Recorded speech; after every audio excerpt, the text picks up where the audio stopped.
Hi, എല്ലാവർക്കും ഒരു പുതിയ വീഡിയോയിലേക്ക് സ്വാഗതം. നമ്മൾ ഇന്നൊരു കപ്പ ബിരിയാണിയുടെ പ്രിപ്പറേഷനിലാണ്.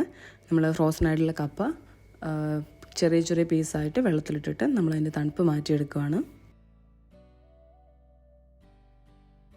കൂലിയാണെങ്കിൽ ഇവിടെ കിടന്ന് ഫുള്ള് അലമ്പാണ്. അങ്ങോട്ടും ഇങ്ങോട്ടും നടക്കുമ്പോൾ നമ്മുടെ കാലിലൊക്കെ പിടിച്ച് ഫുള്ള് അലമ്പാണ്. ഇത് പിന്നെ നമ്മൾ ലുലുന്ന് ബീഫിൻ്റെ എല്ലോട് കൂടിയ പോർഷൻ നമ്മൾ കട്ട് ചെയ്ത് മേടിച്ചു. ഇതിന് നന്നായിട്ട് വാഷ് ചെയ്തിട്ട് നമ്മൾ മസാലകളെല്ലാം ഇട്ടിട്ടൊന്ന് വേവിച്ചെടുക്കണം. സക്സസ് ആയില്ലെങ്കിലോ? ഓ, അങ്ങനെ.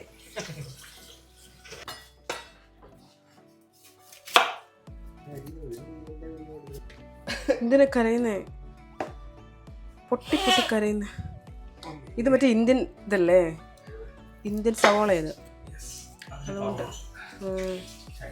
പക്ഷെ മറ്റേത് ഈ നോർമൽ ടൈപ്പ് ചർലാസ് ഒക്കെ ഉണ്ടാക്കാനായിട്ട് മീൻസ് അതല്ല, ചർലാസ് അല്ലല്ലോ, ഈ ബിരിയാണി ഉണ്ടാക്കുമ്പോൾ വറുത്തിടൂലേ, അതിന് നല്ല. കാരണം അത് ചെറിയ തിന്നായിട്ട് നമുക്ക് അരിഞ്ഞെടുക്കാൻ പറ്റും. ഇത്രയും കണ്ണൊന്നും എരിയൊന്നുമില്ല. പക്ഷെ ഇത് അപ്പുറത്തെ വീട്ടിൽ അരിഞ്ഞു കഴിഞ്ഞാൽ ഇപ്പുറത്തെ വീട്ടിൽ നിന്ന് കരയേണ്ട അവസ്ഥയാണ്. Thank you. വേറെന്താ വേണ്ട? ഇഞ്ചി, വെളുത്തുള്ളി, സവാള നീ ഓൾറെഡി അരിഞ്ഞു. കൊച്ചുള്ളി വേണം, സവാള അല്ല വേണ്ട. അപ്പം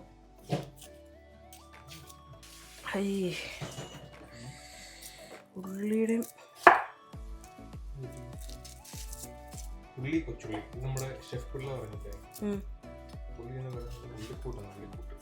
അതിന്റെ ഈ സവോള ഉള്ളി ഇട്ടിട്ടാ.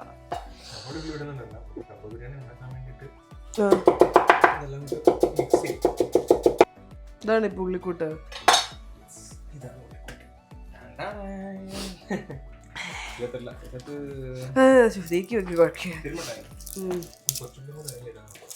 ഇത് അരിഞ്ഞിടണം. ഞാനത് പൊളിച്ചിട്ടുണ്ട്. വലിയ കാര്യമായിട്ട് എല്ലാം ഉണ്ടാക്കിക്കോളാന്ന് പറഞ്ഞു പോയ ആളാണ്.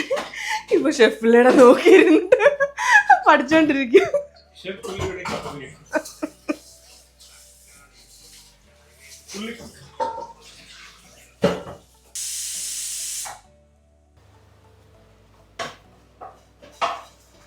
അങ്ങനെ നമ്മൾ കപ്പ നന്നായിട്ട് വേവിച്ചെടുത്ത് വെച്ചിട്ടുണ്ട്. ഇനി അതിലേക്കുള്ള തേങ്ങ വറുത്തരച്ചത് ഇനി മിക്സിയിൽ നിന്ന് അടിച്ചെടുക്കണം.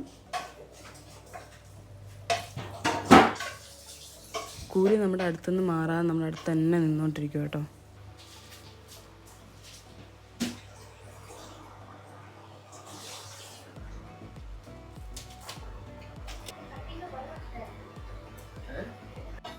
നമ്മൾ സാലഡിന് വേണ്ടിയിട്ടുള്ള സവോളയും മുളകും ഒക്കെ അരിഞ്ഞെടുത്തു.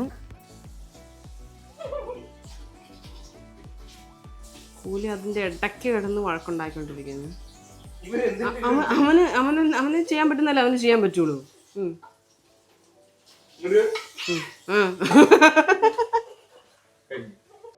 അങ്ങനെ നമ്മുടെ കപ്പ ബിരിയാണി റെഡി ആയിട്ടുണ്ട്. സാലഡും ഉണ്ട്. ഇനി ഓൾറെഡി ഷാരോൺ ടയേർഡായി കപ്പ ബിരിയാണി ഉണ്ടാക്കിയിട്ട്.